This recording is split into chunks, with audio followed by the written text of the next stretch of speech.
reproduction of this content is not allowed without the express written consent of EBH Fitness, LLC.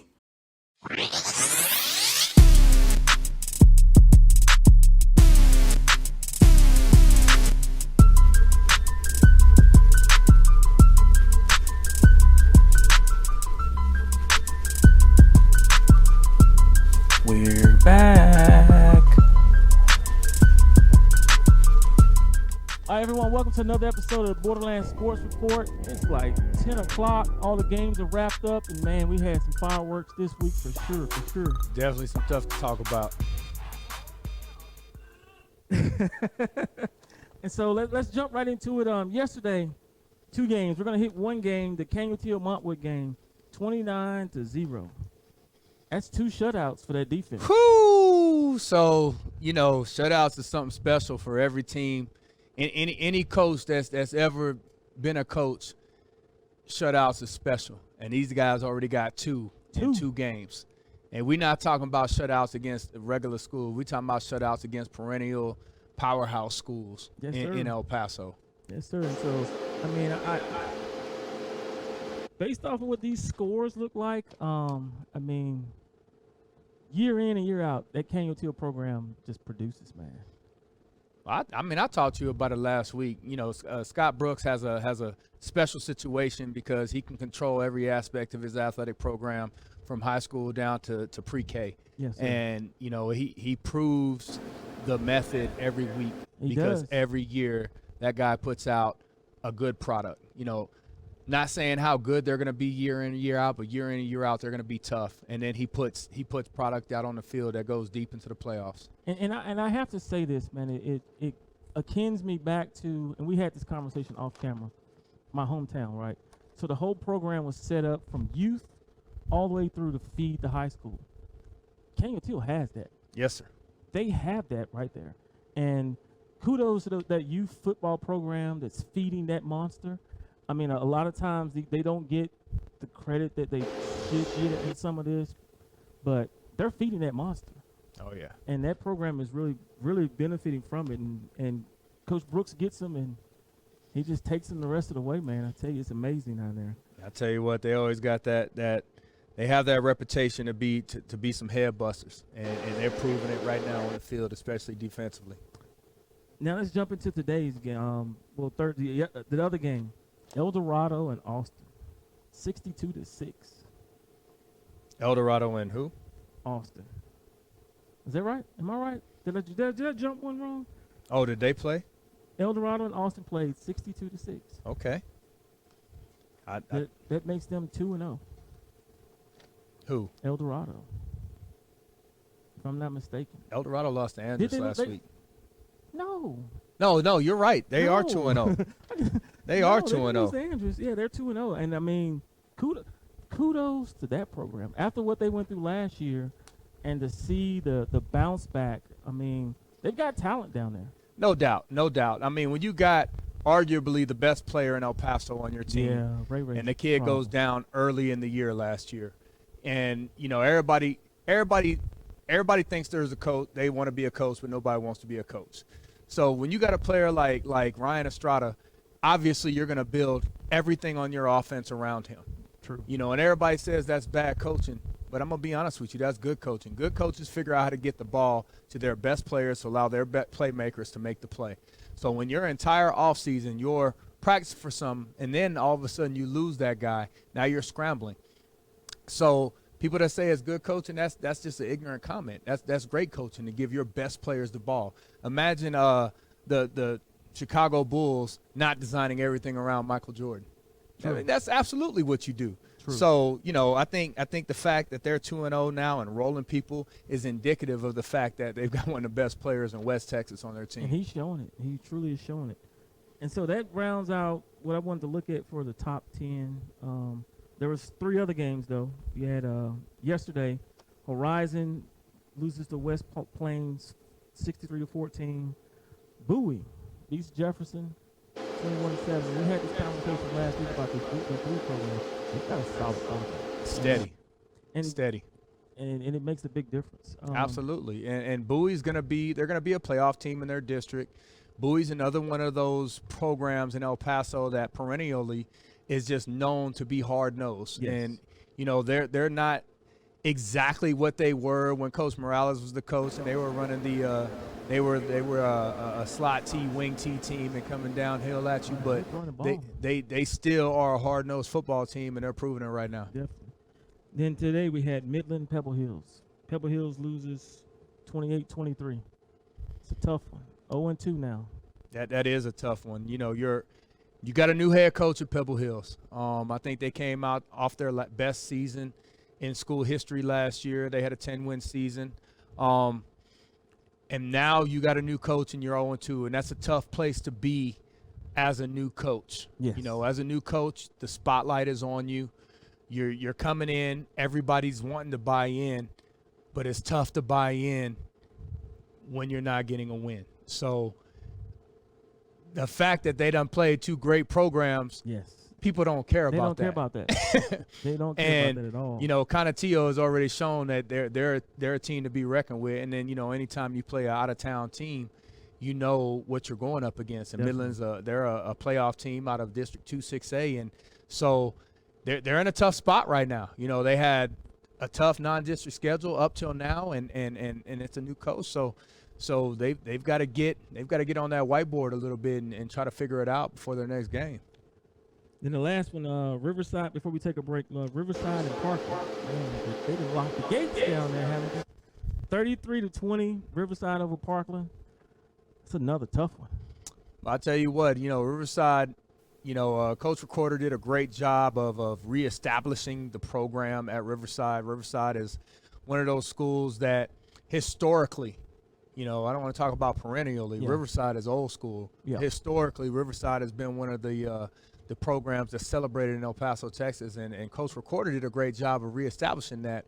And now one of his assistants is picked up that mantle and is running with it. So, you know, that's another big win for them. You know, the fact that they can go and beat Parkland speaks volumes for the program and where it's going to go. You know, and they're a 4A program. Exactly. Exactly. So, folks, we're going to take a quick break real here, take a quick 2-minute break, and we're going to be joined by a special guest. It's going to be a good one. We're bringing Lincoln Riley on from US. I'm sorry. I mean Scott Veliz. Sorry. So we'll be back right after this. What's going on, y'all? My name is Sophia, and I work here at the Spot Family Entertainment Center, the newest hangout in El Paso. Bring your family and bring your friends down here to 8500 Dyer Street, Suite 80.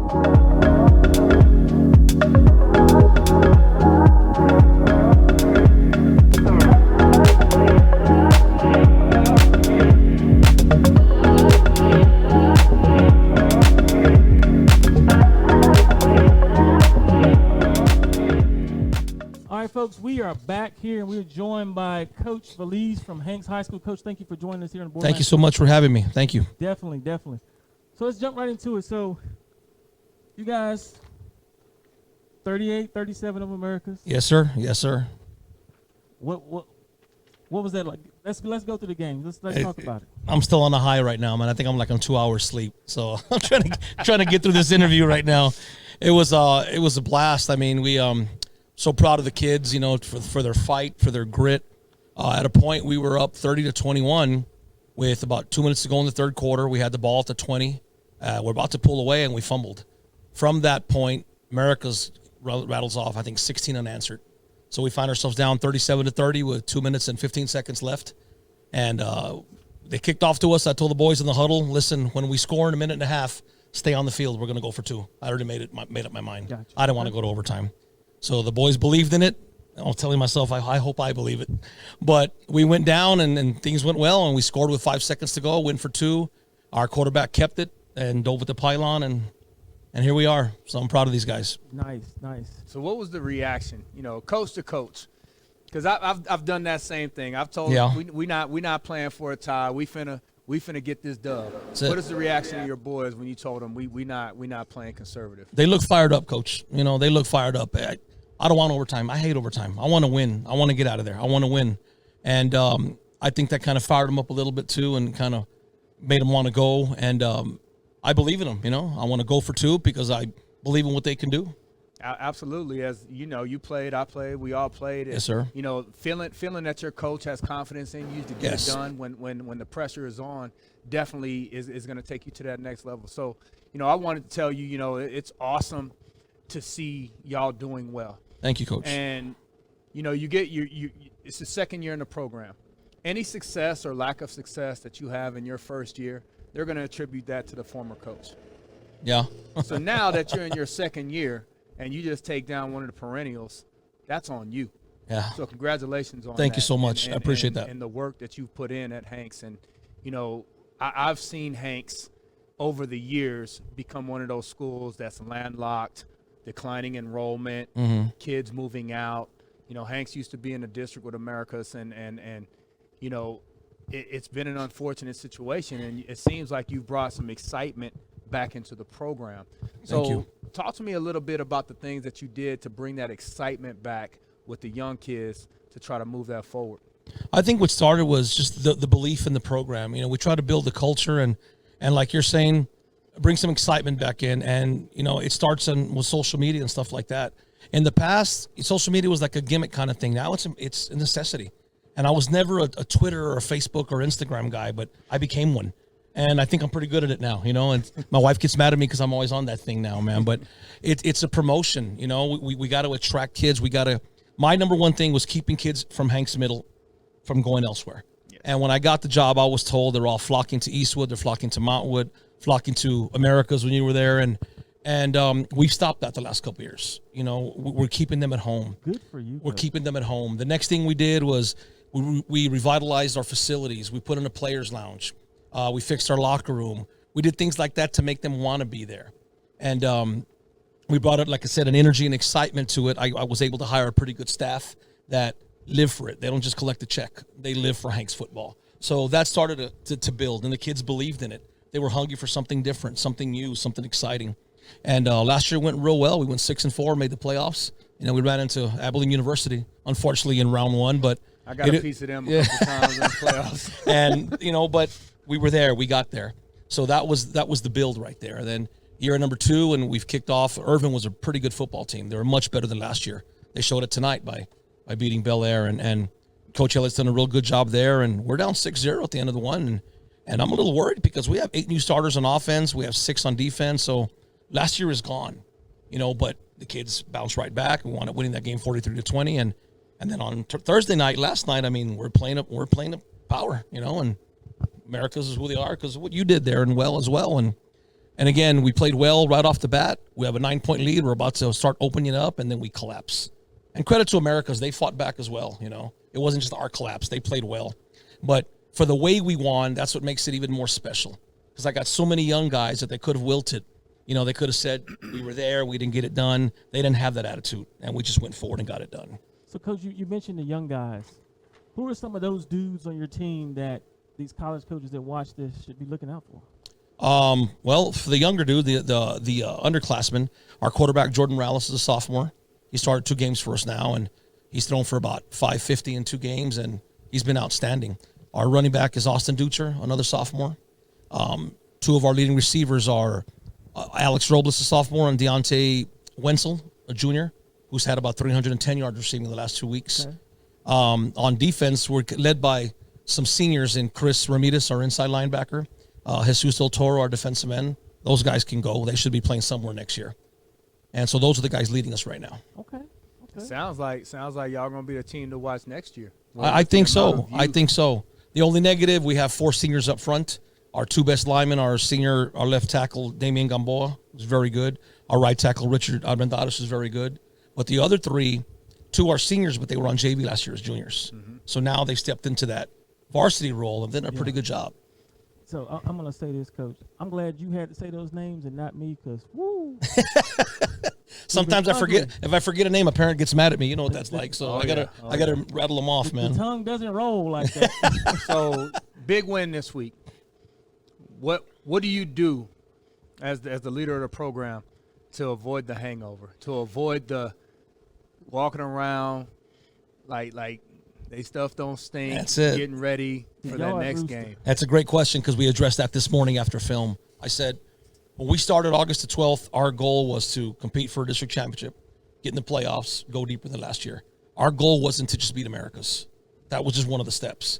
So we can't rest on that. It was a big game. It was a great game. It was exciting. It was something to remember, feel good about it, and on Monday it's gone.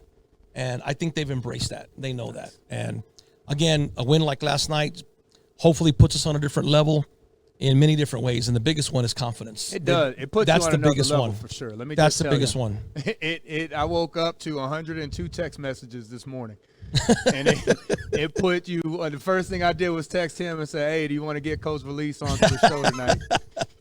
I appreciate that, guys. I really do. Some days I sit there and I'm laughing as I'm doing the power rankings.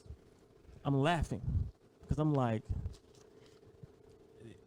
it's gonna get blown. It's blown up. So It's going to be all different, like, which is I'm good with.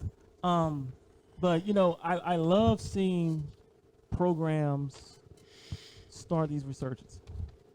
I mean, when I first got here, Hanks was a really good program, and then they kind of went down. And to see him coming back, I'm glad to see that.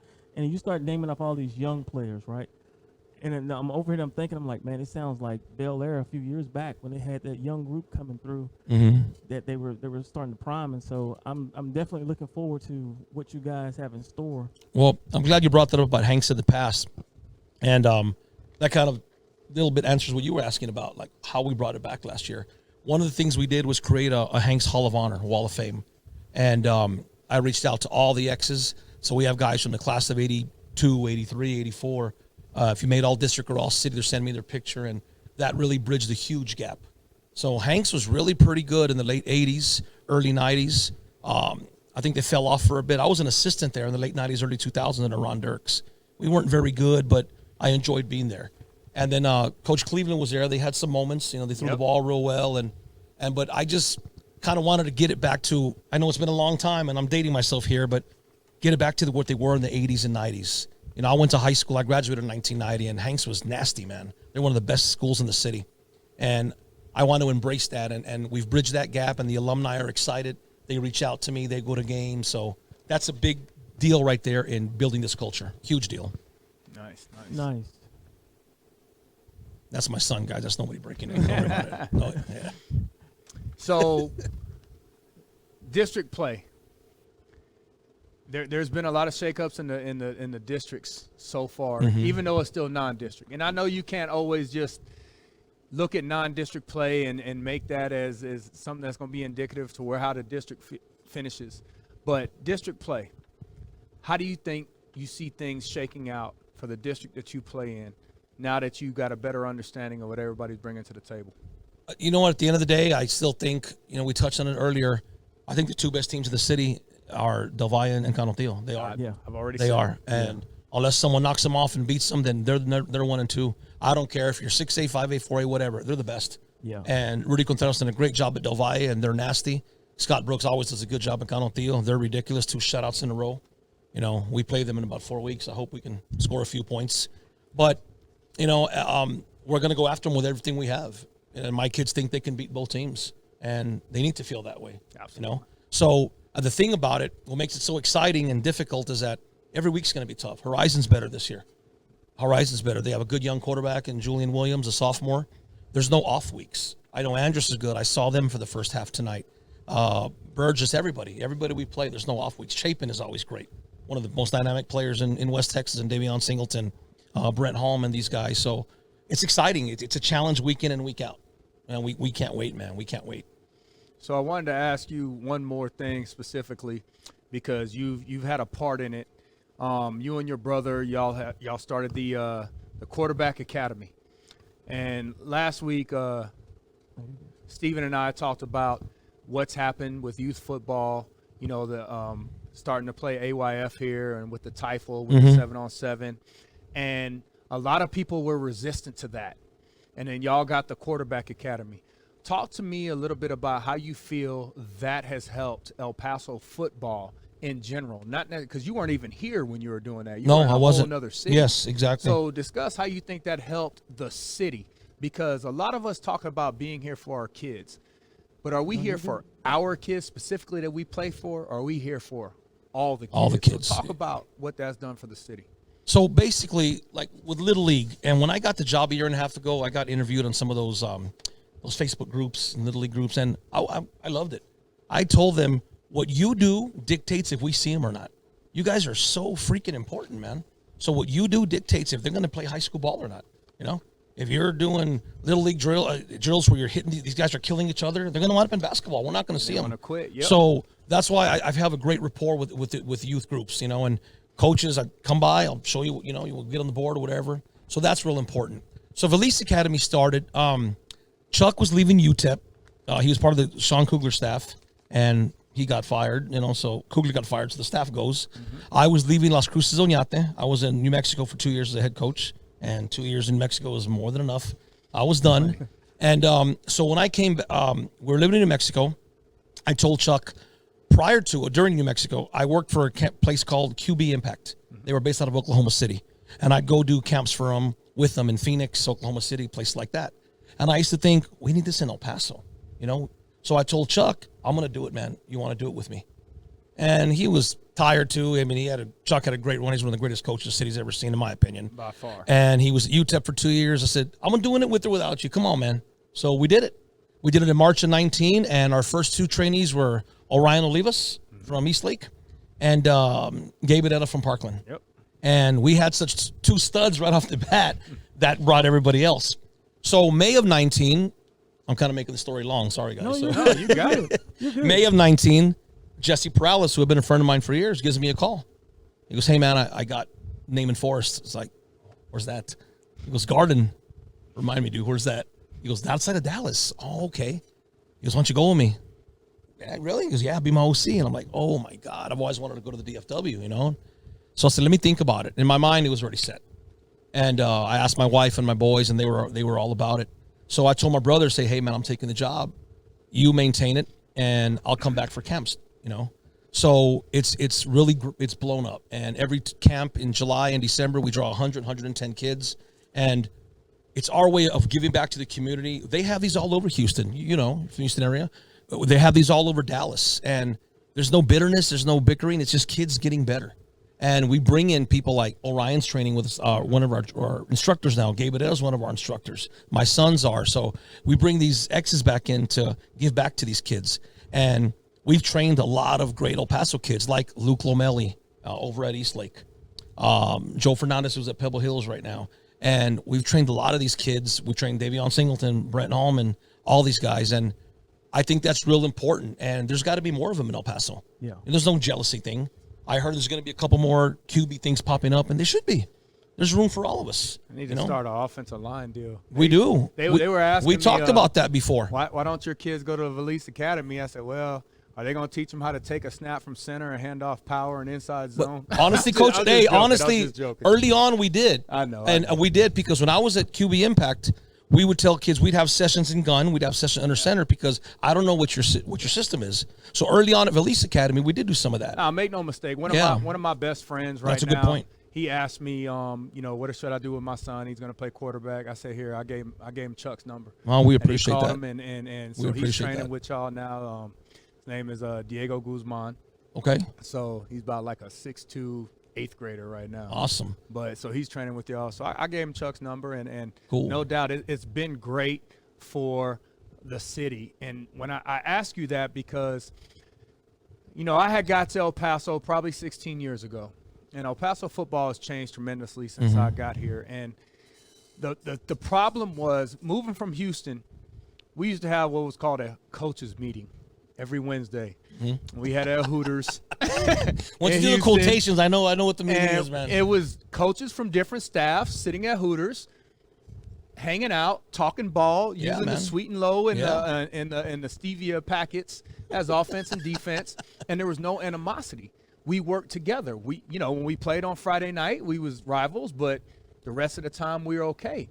And I got here, and it wasn't like that. It was everybody was on an island. I'm going to take care of mine. And I think that the academy and some different things that have been happening in El Paso has changed that mindset. And it's became us against everybody instead of us against us. And that's a great way to put it, Coach. And that was my whole goal. And even now, when we have our camps, I put on our social media, I put all head coaches, high school coaches, welcome. Come watch it. And for the record, I don't coach in the camp anymore. I run the camp as like the CEO. I technically can, as long as no Hanks middle school or high school kids are in it. Yeah. But I don't want any entanglements the way you say about El Paso. I take care of mine. I don't want any. He recruited. He this and that because like somebody happens to show up. Yeah, I'm not going to have that. I'm not. So Chuck runs the camps. And again, we get our instructors, like my son Brandon Veliz back there. He's one of our instructors. He was an all-district receiver for me at Las Cruces Oñate. Coached against him. Yeah, that's right. Remember we played against Coach in 2018? But I get these great instructors, and Chuck runs the camp. I stay off to the side, just so there be no complaints or whatever. But you're right. It should be an us thing. Mm-hmm. And we have kids there from almost every high school. The first session is for the little guys. We have third graders, fourth graders. It's fantastic, man. It is. And I invite everybody out there, and anybody else who wants to do one, you're not in competition with us. Go out there. It's good for the kids. And we talked about opening up different positions. We did. We just don't have the people for it, running back, offensive line, or whatever. For years, I've thought about doing an offensive line academy because most people know that's what I specialize. Coach, there's a market for it. That's what I did, and so I've thought about it. I got my irons in a few different fires right now. But you probably remember Bobby DeHaro, right? Oh yeah. Okay, Bobby's my O-line coach. Yeah. He played for Chuck back in the day, and he's great friends with my nephew. So when I got the job, he got his degree, so I hired him. Prior to me hiring him, he's waiting to get a job. He started doing O-line sessions through Veliz Academy because he wasn't on contract yet. Yeah. And he was doing real well. But once he signed his contract with us, I said, you got to cut it, man. You're with us. I don't want any nonsense. I don't want any recruiting. None of that stuff. None of that stuff. Like, by the way, in Dallas, we had an all-district quarterback in 21 named Trey Walton, and he's a newcomer of the year for us. All right? We make the playoffs. The next year, they get in his ear to go to a South Oak Cliff. He goes out there, starts 3 games, and then gets benched the rest of the year. They win a state title, but he got a ring. He didn't play. But there's no crying out there. Kid goes here, kid goes here. It's fine. Here in El Paso, it's a little bit different. And I think you know what I'm talking about, and it's I got to watch what I'm saying here. I got to try to be professional. You and me both. It's Coach. not as... That's why I'm sitting here very quiet. like you're talking about, it's different. Oh, yeah. It's different, and so it is what it is. But going back to it, I'm very, very proud of what we've done with Veliz Passing Academy, and we're going to keep going. We're going to keep doing it. Chuck loves doing it. He's our main dude up front. I do all the CEO and social media stuff. Chuck's not very good on social media, man. Hey, so Chuck's old. Just tell Chuck to make the check out to Howard Family Media Group. Yes, sir. Yes, sir. You guys got to get him up here, man. We're talking about it earlier. I promise get this you, dude up I'll here. get Chuck up here. If you and him are up here, the show will go for like 3 hours. That'd be 200 wins between 2 head coaches here. You guys had some battles back then, man. Oh, yeah. 2 great teams. His last game, I BS you not. His last game as a coach, this was the worst possible way you can lose a game. But we tie 7-7 going into overtime. I remember that. We get the ball first. We run, sweep pass, and score, and miss the extra point. Remember that. My entire body cramped up, and I'm just on the field like, you gotta be kidding me. And we lose 14-13 in overtime because my kicker missed the extra point. Well, that was 2015. Mm-hmm. I was the OC at El Dorado that year. Yep. So last game of the year, we're playing each other at the SAC when it was like 54-53. Remember that wild fourth quarter? We're going back and forth. Oh, yeah. So yeah, that was his last year, and but Chuck's doing well. He's again running the academy, playing golf. He's retired, but yeah, he's someone you need up here. A good deal. Yeah. But Coach, definitely thank you for joining us here. You gonna stick around? We're gonna wrap up these scores. Yeah, I'll be here all night, man. I'll be here all night. So we're gonna wrap up the scores. Scores are starting to finally come in. So.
loses 48-6 to Gadsden. Gadsden's 2-0 now, man. Dino Fazio's done a good job there. He's turned that program around. Fabens loses 53-12 to Burgess. So Burgess now is 1-1. We've got Bel Air loses by 3 to Irving, 24-21. That's a Little bit of a surprise there. yeah. You know, we played Irving last week, like I was saying earlier, and Coach Elliott's done a good job. They're But that's much what you better were than they were talking last about. year. He's figured out a way to bring some excitement back to a Yes. program that was once one of those programs that was top tier in El Paso. Well, he kind of did what I'm not saying he copied us. I don't mean it like that, but he kind of did what I did last year. Yeah, the launch exactly. We did Rise and Conquer. He did the launch, the Players Lounge kind of thing. He's making it exciting. He got on Twitter. I mean, he's going to attract some kids in the Northeast. No And doubt. rightfully so. He should. Yeah. Riverside beats Parkland 32-20. That's we already talked about that. Wow. Coach Chavez, now- year one, 2-0. We talked about this last week. Cathedral beats Sinelli 44-31. 2-0. 2-0. 2-0. 2-0. It means something. There's probably only 25% of the teams in Texas are 2-0. Yeah. Yeah. Yeah. See, Socorro loses to Isleta 56-14. Not a surprise. That's going to be there. good this year. Yeah, they are. Yeah. Joe Martinez did a good job there, too. They got Quarterback. a quarterback. Yep. Got the Yep. quarterback. And they got his boy, Evan. That's a college dude right there, man. He can play at a lot of places next year. Coronado 28-18 over Andrews. So Coronado, Coach Veliz and I was talking about this prior to getting on the air. I think they're going to be a playoff team in 6A. Yeah. You know, just throwing it out there, not trying to hurt nobody's feelings. I think the 4 playoff teams in 6A is going to be Coronado, Franklin, Eastwood, and who am I throw in there? Franklin, Eastwood. I'd go probably East Lake. Probably. That's the 4 playoff teams, that's new because Coronado hasn't been there in a while. They have not. And Coach Pryde's done a great job of same thing, revitalizing a program that's historically been good, Making it attractive, making it exciting again. winning those kids back. I think on the he west went side. 3-7 2 years ago. Then last year was 5-5, and so he's built it slowly each year, and that's the way to do it. We watched the first half tonight before I came over here, and they had their struggles in the first half and all, but you can tell they're a good football team. Oh yeah, They're a good football team. They're gonna do some good things. We talked about this earlier. Del Valle and Franklin, probably the 2 best teams in the city, and Del Valle just shots fired 24-14 over Franklin. Those guys are the real deal. what Coach Contreras says. Let's think about that program. Coach Contreras took over for Jesse Perales, who took over for Chuck Veliz. That's it. They've built something there. It's been a pretty good line, man. Absolutely, Pretty good line right there. absolutely. Yeah. And he's filled those shoes well. Yep. It doesn't hurt to have probably the best quarterback in the city either. Maybe in West Texas. Yeah. That kid, Teddy is the real deal. he is. And for all those college coaches out there that aren't on this young man, you're crazy. I'll be the first to tell you you're crazy. I'll tell them about him when they holler at me for sure. I think they're finally starting to take notice. Because he is, without a doubt, the real He deal. is. He is. El Paso High beats Mountain View. Well, it says it's halftime, but I don't think it's halftime. I really don't. I need y'all to start updating your scores quickly, y'all. So For the Perryman- viewers. Yeah, Perryman beats Eastlake 56-49. That was a shootout. What was the defense on the field? Was it a 7-on-7 game? I mean, Like, goodness gracious. I kept seeing the updates on that one, and it was back and forth to the last series, I guess. it came down to who had the ball last. more But than here's the thing that I will comment on that. 20 years ago, Permian was coming into town. Somebody was eating a 50 burger Yep. Oh, yeah. and not putting up nothing. Yeah. Same thing with Midland High. Same thing with all the rest of the gap has closed between El Paso and the Permian Basin. It has. And It has. that score is indicative of it. Yep. Let's see who else we got here. Did we do the Fabens game? Fabens Yes, sir. Burgess, yes. Yeah, Burgess beat him. Let's see. Bear with me, y'all. Bear with me. Midland wins 28-23 over Pebble Hills. Pebble Hills. Just talking about that close ball game. That was And Midland High's pretty good this year. Mm-hmm. They got that running back going to UTEP. And they run the triple, which is So- hard for people to deal with. There was a point It's hard when to prep Pebble for. Hills ran off 14 straight points and were up. They turned the ball over, and Midland ran off 14 straight to go back up, and didn't turn around and didn't look back after that. I know the feeling. So Midland, they brought back a lot off their team last year. That was a well-oiled machine, and you can't make mistakes against teams like that. And so when they ran off those 14 points and stayed up, you make those mistakes, you allowed them back into the game. But again, that's a new coach. They're still learning the system. The mistakes are going to happen now. You want them to happen now. You don't want them to happen in District 2 play, weeks. when the games really count and matter. Yeah. That's it. So I think that's all the scores. Ain't no non-district champions. No, there is not. No, there's not. Ain't no non-district champions. there's Ain't no not. scrimmage champions either. And so, you know what? I'm glad you said it because it really puts all this in perspective, right? You got some teams that are 0-2, and the fan bases are probably, we want his head for the coach, but you just said it. There are no non-district champions. Because that's where the That's it. best coaches are in the stands. I mean, they know their stuff. Oh yeah. Yeah, If I need Yeah. to know what to do at halftime, I go get a hot dog. That's it. Hey, Run the ball. Run the ball. I should have thought of that, man. Throw it. I should have thought don't of get that. in trouble, coach. I Don't get in know. trouble. I know. I sit next to Coach Melton, man. I can start getting fired up, man. I say things I shouldn't say. Don't get in trouble. But no, I mean, fan bases out there. I mean, let's put this in perspective. This is non-district play. The games count, but they don't count, if you can look at it that way. Was it 2 weeks when we started district play? We started next week. Well, we have a bye, but our district starts next week. So, 4A I mean, starts next week. That's when the real Yeah. story will start being told about what's happening in the city. But I mean, using those, I mean, you do want to win those games as a coach to get a barometer test on where you are as your I program. can tell you the but- story of 2004. Lamarck won a state championship and went 0-4 in non-district, I remember that. Yeah. Yep. and didn't win their district. And I remember they played Bay City in the first round of playoffs, and I went to that game, and it was a close game, but they rattled off. I think the quarterback ended up coming out here to play at UTEP. It's just like what you asked me earlier. Like last night's game was great. It was great. It's exciting, but it doesn't give us a district win. It doesn't help get us in the playoffs. No trophies. And I try to tell the kids that. Enjoy it for a few days, and then Monday it's gone. It's gone.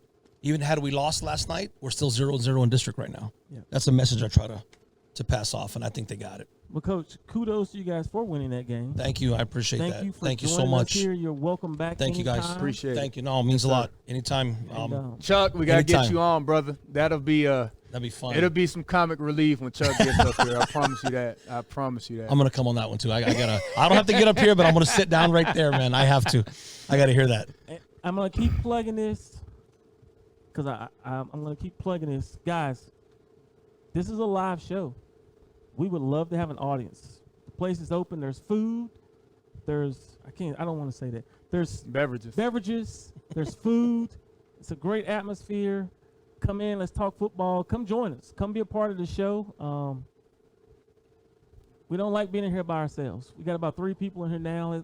Let's get about 10 or 15 more each episode, right? That's it. Yes, sir. This has been another episode of Borderland Sports Reports. Thank you guys for joining us. Be blessed. Have a good one. Appreciate it. Thank you.